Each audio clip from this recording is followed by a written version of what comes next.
Good morning, curriculum leaders. It is Monday, the 7th of September, and we're off to week 3.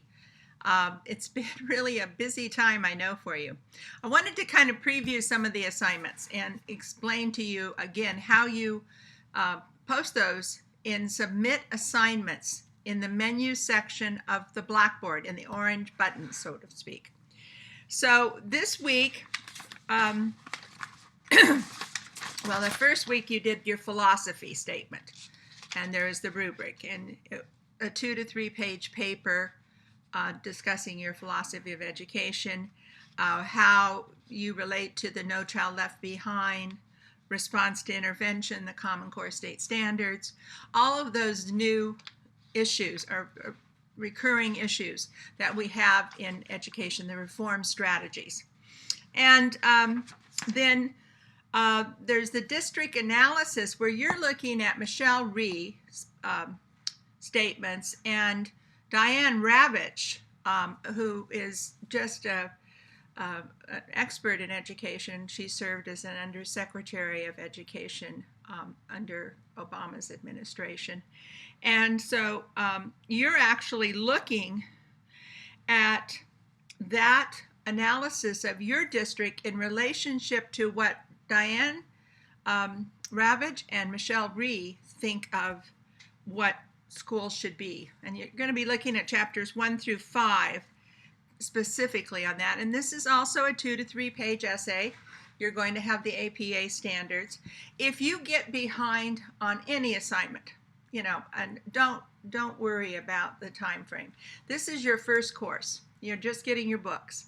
I am not the kind of professor that takes off points from people. I just don't feel that that's right. I'd much rather have you master the content.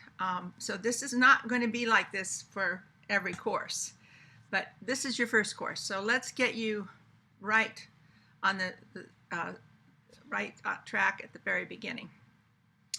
So then there's a multimedia project that's coming due. It says week 4. We might extend that a little bit, where you're going to look at your grading and assessment procedures.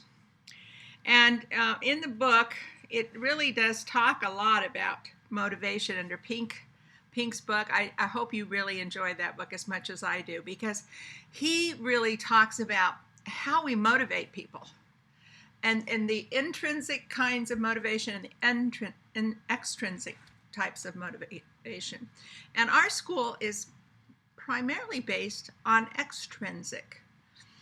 And what happened to that point where kids came to school and they were intrinsically motivated to work on projects and to excel in specific areas?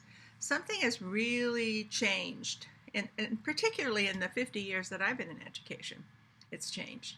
I actually have a doctoral student who's working on motivation in his doctoral dissertation, and it's so interesting to see that there was a lot of research done in the 70s on motivation, but then there was like a huge gap, and it didn't reoccur again until the 90s, and then nothing in the 21st century. So it's kind of interesting that we're not focusing on how we motivate kids, and Daniel Pink really does do that. Then there's a collaborative project that you're going to be doing on the Common Core state standards, where you're going to actually be designing and presenting an in-service. So you can do this via submit assignments. I can link you up together with one another. There are some people that are taking this course together, which is wonderful, with another colleague from their school. And on the discussion board, you can submit your assignment so that we can have feedback and interaction with your grading system and your assignments. Okay, then there's a staff development where you're going to be presenting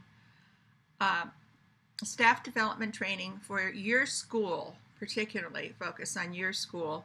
And you're looking at what are the 21st century learning skills that are necessary for your students to be successful.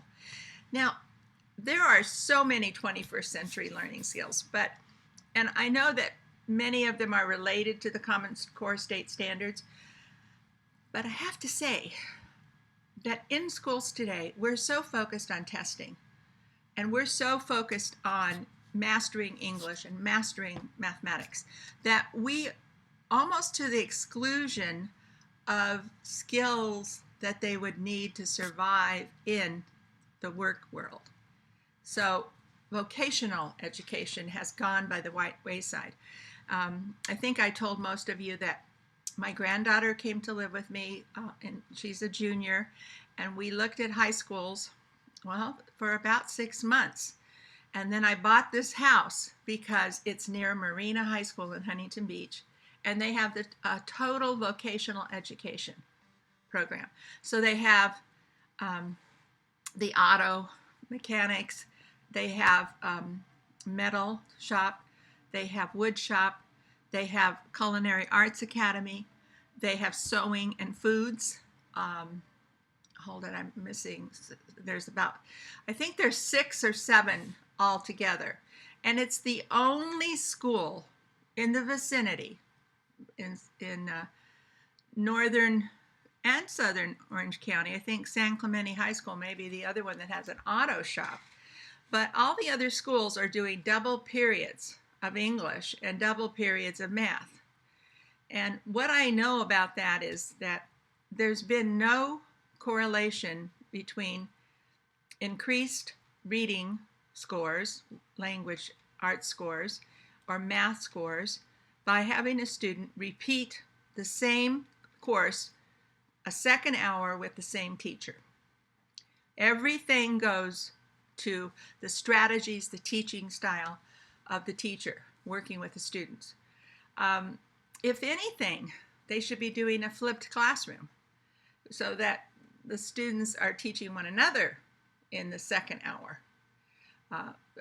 Definitely, I can see no rational, logical thought to having double periods of anything, because if you look at the scores, there's no difference by having the students stay in double periods. The fact is that they're missing out on electives. They're missing out on opportunities in other areas to shine. Music, the arts. I just can't stress enough how important this is. So maybe they don't go to college, but what do they do? What do they do to make a living in the 21st century? Well, they have to have skills. They have to have some knowledge that they can apply in the work world.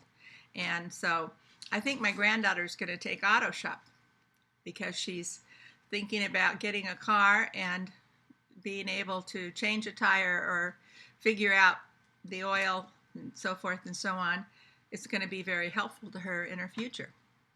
Whether or not she goes to college, that's her decision. But so we need to start thinking about all these things. And your last assignment is your curriculum unit, which is due on week 8.